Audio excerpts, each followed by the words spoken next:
Last part में हमने देखा कि मिनहवान जीवन को किस कर रहा था। जी वॉन नहीं करना चाहती थी, वो उसे मना करती है लेकिन वह नहीं मानता और उसके पास आता है, उसे किस करने लगता है। जीवन अपने आस पास हाथ मारने लगती है, उसके हाथ में एक चीज़ लग जाती है, वह उससे उस पर वार करने ही वाली होती है। तभी वहाँ मिस यांग आ जाती है तो मिनहवान उन्हें देखकर शर्मा जाता है और वहाँ से चला जाता है। फिर मिस यांग जी वॉन को बोलती है, रिलेशनशिप में इस तरह ज़बरदस्ती करना सही नहीं है, तुम एक समझदार औरत हो, ऐसी गलती मत करो। फिर वह वहाँ से चली जाती है। जी वॉन बोलती है, क्या वह वहाँ इसलिए आई क्योंकि उन्हें मेरी चिंता थी। फिर वह खाना खाने जाते हैं। जीवन को याद आता है पिछली बार सुमिन ने उसे धक्का मारकर गिरा दिया था, फिर उसने जानबूझकर उसके ऊपर अपना खाना भी फेंक दिया था। तो इस बार जीवन सोच लेती है, मैं इस बार ऐसा नहीं होने दूंगी। सुमिन मुड़ती है और जीवन को धक्का लगने ही वाला था। जीवन उससे पहले ही पीछे हो जाती है और अपना पैर सुमिन के आगे अड्डा देती है। सुमिन उसके पैर की वजह से आगे की ओर गिर रही होती है। उसके आगे मिनहवान होता है, वह उससे टकरा जाती है और दोनों गिर जाते हैं। जीवन उन्हें देख मन ही मन बहुत खुश होती है। फिर जीवन आगे जाती है और सुमीन से पूछती है, क्या तुम मेरे पैर लगने से गिरी, मुझे माफ़ करना। फिर वह मिनहवान से पूछती है, क्या तुम्हें चोट लगी। वो उसे बोलती है, ये तो तुम्हारी फेवरेट शर्त थी ना, ये तो पूरी खराब हो गई। मिनहवान जी वॉन को टिश्यू लाने को कहता है तो वॉशरूम जाती है और बोलती है, मुझे अब और नहीं सहना। तभी उसे वॉशरूम से किसी की आवाज़ आती है। वह लड़की उससे हेल्प मांगती है। जी वॉन उसकी हेल्प करती है। वह उसे कहती हैं, आपका बहुत बहुत धन्यवाद। जीवन उसे कहती है, कोई बात नहीं। वह लड़की जीवन को बताती है, तुमसे पहले भी यहाँ कोई आया था, मैंने उससे मदद मांगी लेकिन उस लड़की ने मेरी मदद नहीं करी। जीवन समझ जाती है वह सुमिन थी। फिर वह खाना खाने चले जाते हैं। वह खाना खा रहे होते हैं। तभी सुमिन जी वॉन से पूछती है, तुम टिश्यू पेपर लेने गई थी, तुम्हें इतनी देर कहाँ लग गई। जीवन उसे बोलती है, मैं किसी की मदद कर रही थी। फिर जीवन मन में बोलती है, तुमने ये शर्ट खरीदने के लिए 1 साल तक मेरी मिन्नतें की थी। फिर सुमिन मिनहवान से माफ़ी मांगती है और कहती है, मैं तुम्हें ऐसी एक शर्ट खरीद कर दे दूंगी। तो यॉन कहती है, यह तो एक ब्रांडेड शर्ट है, ये 1.2 मिलियन वॉन की है।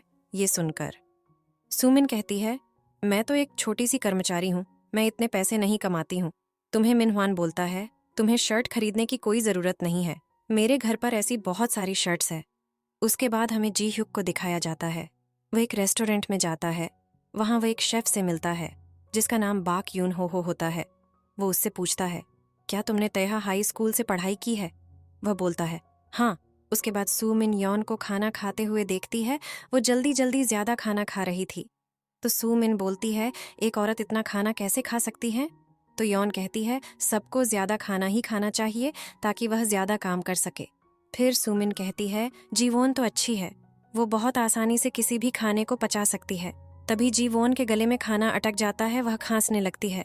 तो येओन कहती है, मैं तुम्हारे लिए पानी लेकर आता हूँ। तभी सुमीन कहती है, मेरे लिए भी ले आना। यौन उसे कहती है कि तुम अपना काम खुद करो। फिर वो वहाँ से चली जाती है। सुमिन कहती है, ये कितनी बुरी है, इस बच्ची की हिम्मत कैसे हुई मुझे ऐसा बोलने की।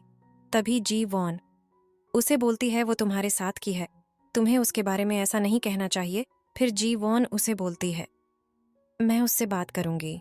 फिर जी वॉन उन्हें बोलती है, मैंने खाना खा लिया, अब मैं चलती हूँ। वो येओन के पास जाती है और उसे पूछती है कि तुमने ऐसा क्यों किया। तो वह बोलती है, सुमिन ही वह लड़की थी जिसने मेरी मदद नहीं की थी। फिर वो दोनों साथ में जा रही होती है। सुमिन उन्हें देख के चीढ़ती है। उसके बाद सुमिन और मिनहवान लिफ्ट का वेट कर रहे होते हैं। तो सुमिन कहती है, मुझे लगता है जी वॉन मुझसे नाराज है क्योंकि मैंने तुम्हारी इतनी महंगी शर्ट खराब कर दी। मिनहवान बोलता है, ऐसा कुछ नहीं है, वह तुम्हारी बहुत परवाह करती है। तभी लिफ्ट आ जाती है और पीछे के लोग धक्का मारते हैं।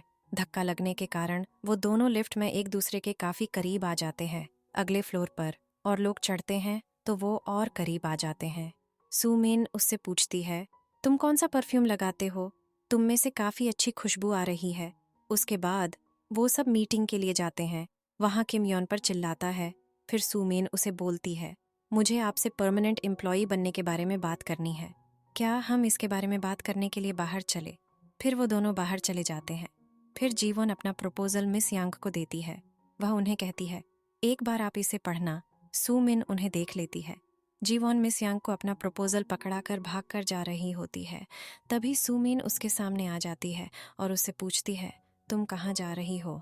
चलो हम रेस्टरूम चलते हैं। जीवॉन उसके साथ जाने से मना कर देती है। वह कहती है, मिन ह्वान को मुझसे बात करनी है। यह बोलकर वह वहां से चली जाती है। सुमिन के साथ से मिस यांग निकलती है। सुमिन उसके हाथ में जी वॉन का प्रपोजल का नाम पढ़ लेती है। फिर हमें जी ह्युक को दिखाया जाता है। वह काफी परेशान लग रहा होता है। वह दवाई लेता है। फिर हमें यौन और जी वॉन को दिखाया जाता है। जीवन उसे बोलती है, मुझे कुछ काम आ गया है, मुझे वापस जाना पड़ेगा। तो यौन बोलती है, तो क्या यह सब मुझे खाना पड़ेगा? फिर वह जीवन से पूछती है, संडे को मेरे साथ घूमने चलोगी? जीवन उसे कहती है, नहीं, इस संडे मेरा एक प्लान है। वह बताती है, शायद मैं वहां नहीं जाऊं। यौन पूछती है, ऐसा क्या प्लान है? तो जीवन उसे बताती है, उस दिन स्कूल रियूनियन सेरेमनी है। यौन बोलती है, फिर तो तुम्हें जरूर जाना चाहिए। जी वॉन बोलती है, मैं उस टाइम पर ज्यादा पॉपुलर नहीं थी, तो वहां जाकर मैं अपने शर्मनाक अतीत को क्यों याद करूं? तो यौन कहती है, अगर तुम नहीं जाएगी तो यह एक शर्मनाक अतीत बना रहेगा, लेकिन तुम जाओ तो तुम इसको चेंज कर सकती हो। उसके बाद जी वॉन ऑफिस आ जाती है। वहां उसके सामने से जी ह्यूक आ रहा होता है। दोनों एक दूसरे के पास से निकल जाते हैं। उसके बाद जी वॉन रुकती है और जी ह्यूक को आवाज देती है। जी ह्यूक उसके पास आता है। जी वॉन बोलती है, आपने पूछा था कि मैं संडे फ्री हूं या नहीं, अगर कोई काम है तो मैं ऑफिस आ जाऊंगी। जी ह्यूक पूछता है, क्या तुम्हारा कोई प्लान नहीं है? जी वॉन बोलती है, प्लान तो है, लेकिन ये जरूरी नहीं है, काम पहले आता है। जी वॉन बोलती है, मैं सोच रही थी कि मैं जाऊं जा न जाऊं। जी ह्यूक बोलता है, जाओ। उसके बाद वो दोनों वहां से चले जाते हैं। फिर जी वॉन मिस यांग के पास जाती है और पूछती है, अपने मेरा प्रपोजल पढ़ा? मिस यांग कहती है, हाँ मैंने इसे पढ़ा, ये अच्छा है। फिर जी वॉन उनसे पूछती है, क्या आप मेरे साथ इसे करना चाहोगी? वो बोलती है, कंपनी में चीज इस तरह नहीं करी जाती है, किम का नजरिया अलग है। तभी जी वॉन बोलती है, उन्होंने इसे पढ़ा ही नहीं, मैंने ये देखा, वो कोई काम अच्छे से नहीं करते हैं। जीवॉन बोलती है, मैनेजर आपको होना चाहिए था ना कि उन्हें। जीवॉन बोलती है, उन्होंने मेरे प्रपोजल को खराब कहा, मैं यह ही प्रपोजल उन्हें दोबारा दूंगी। मैं आपको ये साबित करूंगी कि उन्होंने मेरे प्रपोजल को बिना पढ़े ही खराब कह दिया था। फिर तो आप मेरे साथ काम करेंगी ना? मिस यांग बोलती है, ठीक है, मुझे तुम्हारी ये बात मंजूर है। उसके बाद जी वॉन अपना प्रपोजल जाकर किम को देती है। किम जी वॉन को कहता है कि तुमने जो मुझे पिछली बार प्रपोजल दिया था वो इससे ज़्यादा अच्छा था। जीवन ये सुनकर खुश हो जाती है। फिर किम जी वॉन को बोलता है, तुम्हें काम नहीं करना आता तो जॉब छोड़ दो। जीवन बोलती है, मुझे माफ़ करना, मैंने आपको पुराना वाला ही प्रपोजल प्रिंट करके दे दिया था गलती से, नया वाला तो ये रहा, मुझे माफ़ करना। ये सुनकर सब लोग किम के बारे में बात करने लग जाते हैं कि उसे इतना भी नहीं पता चला कि वह सेम प्रपोजल है, वह सचमुच कुछ काम नहीं करता। किम भी ये सब के बाद शर्मिंदा हो जाता है। फिर जी वॉन और मिस यांग कॉफ़ी पीते हुए खुशी बनाते हैं। मिस यांग बहुत हैरान होती है कि उसने प्रपोजल का टाइटल भी नहीं पढ़ा था। फिर सुमिन जी वॉन का प्रपोजल देखती हैं और शाम को किम के साथ डिनर पर जाती है। वहाँ सुमिन किम को बोलती है कि जी वॉन का प्रपोजल अच्छा है, हम दोनों उस पर मिलकर काम कर सकते हैं, उससे मैं परमानेंट एम्प्लॉई भी बन जाऊंगी। सुमिन किम को अपनी बातों में फंसा लेती है और ठरकी किम भी उसकी बातों में फंस जाता है और उसके साथ अपने फ्यूचर के सपने देखने लगता है। वह सुमिन को कहता है, हम ज़रूर इस पर काम करेंगे। उसके बाद हमें मिनह्वान दिखाया जाता है, जो कि अपने फ्रेंड को जी वॉन के बारे में बताता है कि बहुत मेहनती है, वह बहुत पैसे कमाती है लेकिन खर्च नहीं करती है और मेरे माता पिता की देखभाल भी करती है। उसके बाद हमें जी वॉन को दिखाया जाता है, जो कि ऑफिस में काम कर रही होती है। उसकी नज़र गिफ्ट पर जाती है जो कि उसे सुमिन ने दिया होता है। उसमें ईयरिंग होते हैं। सुमिन बोलती है कि इसे तुम संडे को पहनना। फिर जी वॉन याद करती है, पिछली बार जब वो पार्टी में गई थी तो सब लड़कियां उसका मजाक उड़ा रही थीं। वह कहती है कि जी वॉन यहाँ क्यों आई है, उसका तो कोई दोस्त भी नहीं है। दूसरी लड़की बोलती है, खाना खाने आई होगी। जी वॉन वॉशरूम में बैठी ये सब बातें सुन रही थी उसे। ये बातें सुनकर उसके स्कूल के दिन याद आ जाते हैं। वो लड़कियां जी वॉन को स्कूल में भी बहुत बुली किया करती थी। फिर वो कहती हैं कि उसने ईयरिंग भी सुमिन के जैसे सेम पहने हैं। साफ पता चल रहा है कि वह नकली है। वह हर चीज़ में सू मीन की नकल करती है। तभी उनमें से एक लड़की कहती है जीवोन अपनी सीट पर नहीं थी, वह वॉशरूम में हो सकती है। वो देखते हैं तो उन्हें जीवोन वॉशरूम में बैठी दिखती है। जीवोन ये सब याद कर कर कहती है वह तो मैं किसी भी हालत में नहीं जाऊंगी। फिर जीवोन घर जा रही होती है।